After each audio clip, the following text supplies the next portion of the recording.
என்னை ஆட்கொண்டவரும் நான் சேவிக்கிறவருமான ஆண்டவராகிய இயேசு கிறிஸ்துவின் நாமத்தினாலே அன்பினல் வாழ்த்துக்கள்.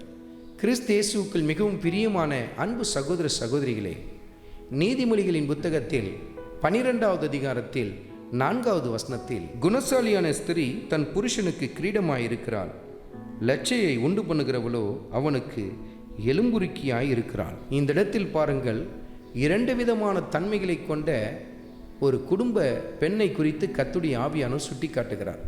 ஒன்று குணசாலியான ஸ்திரீ, மற்றொன்று லட்சையை அதாவது அவமானத்தை கொண்டு வருகிற ஸ்திரீ. குணசாலியான ஸ்திரீ புருஷனுக்கு எப்படிப்பட்டவளாய் காணப்படுகிறாள்? கிரீடமாய் காணப்படுகிறாள். சில குடும்பங்களை நம்ம பார்க்க முடியும். சில சகோதரிகள் தங்கள் மாமனார் மாமியார் தங்களை கொடுமைப்படுத்தினா கூட அதை சகித்து கொண்டு ரொம்ப அன்பாக நடக்கிறத நம்ம பார்க்க முடியும். ஏன் கணவனிடத்தில் எதிர்பார்க்கிற அந்த அன்பு கிடைக்காவிட்டால் கூட ரொம்ப கர்த்தருக்கு பயந்து கீழ்ப்படிந்து நடக்கிறத நம்ம பார்க்க முடியும். பாருங்கள், இவர்கள் எல்லாம் குணசாலியான ஸ்திரீகளாய் காணப்படுகிறார்கள். இவர்கள் எப்படிப்பட்டவர்களாய் காணப்படுவார்கள்? அவர்கள் புருஷனுக்கு யாராயிருப்பார்கள்? கிரீடமாக இருப்பார்கள். மற்றவங்களே சொல்லுவாங்க, பரவாயில்ல, உன் மனைவி எவ்வளோ பொறுமையாக இருக்கிறா, எவ்வளோ சாந்தமாக இருக்கிறா, எவ்வளோ சிக்கனமாக காரியங்களை நடத்துகிறா, உன் சம்பாத்தியம் எவ்வளோ தான், ஆனால் எவ்வளோ சாமர்த்தியமாக குடும்பத்தை நல்ல கடன் இல்லாமல் நடத்தி கொண்டு போகிறாளே, பரவாயில்லப்பா, நீ ரொம்ப கொடுத்து வச்சவன்பா அப்படின்னு சொல்லுவாங்க. பார்த்துருக்கீங்களா?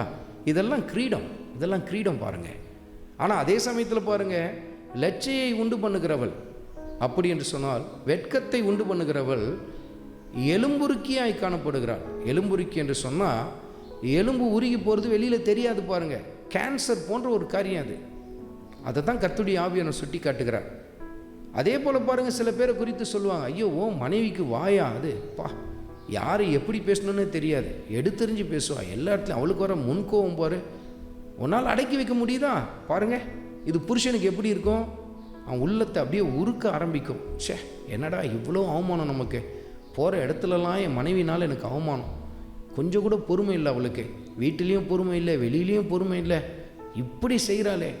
இதெல்லாம் உங்கள் புருஷனுக்கு எலும்புருக்கியாய் காணப்படும். அருமையான மகளே, இன்றைக்கு நீ உன் புருஷனுக்கு யாராக இருக்கிறாய்? கிரீடமாய் இருக்கிறாயா, அல்லது அவன் சரீரத்தில் தொற்றிக்கொண்ட ஒரு வியாதியாய் காணப்படுகிறாயா என்பதை நிதானித்துப்பார் என்று சொல்லி கர்த்தருடைய ஆவியானவர் உன்னோடு கூட இடைபடுகிறார்.